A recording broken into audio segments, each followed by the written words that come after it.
Jaruma Asma'u a wannan karan dai bamu to muku kai tsaye ba, mun to muku da wani muhimmin abin alkhairi ko kuma mu ce muku wasu abubuwa da ta dora a shafinta na sada zumunta wanda insha Allahu za mu kai ku ga abubuwan nata ku kalla.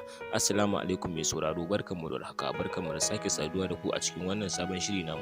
Hai dawo da karka manta kana da tashar mai farin jini, muna so idan wannan shine farkon ziyartar ka wannan tasha ta mai albarka karka manta ka wuce dan na mana subscribe sannan ka taba mana alamar kawar sanarwa tunda za mu dinga sanar da kai sababbin shirye-shiryen mu da zarar mun daura.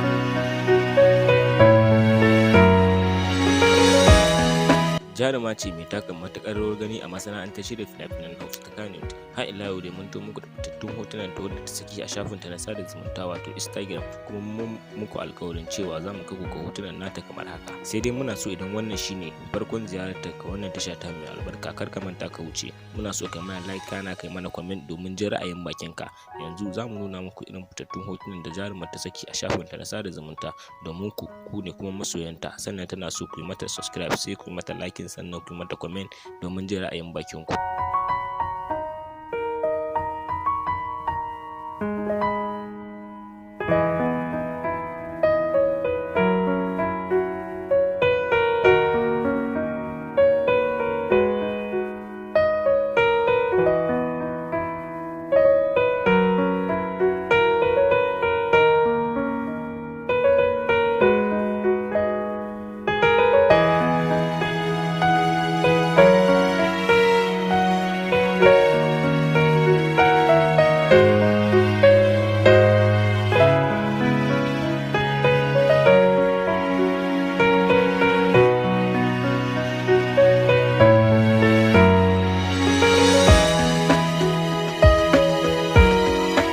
Ga yadda hotunan masoyiyarku kuma jarumarku mai matuƙar taka rawar gani a wannan lokaci. Kun ga a yanda ta zo muku da sababbin hotunanta, sannan a haka wannan labari nata yake so ya zo ƙarshe.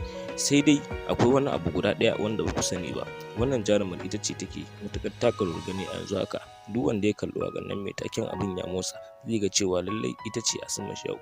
Wannan shine dalilin da muke so mu faɗa muku a yanzu haka wannan jaruma aure za ta yi, sannan ba tare da ɓata lokaci ba kuma kada ya kuce mun dame ku da wani dogon surutu. Za mu karkare tabarmar shirin namu ne a nan dai muke cewa ku haɗu da mu a wani shirin na gaba domin ganin me zai wakana, sannan za mu ƙara muku tuni idan har kai ko kuma ke baƙuwa ce a wannan tasha ta albarka.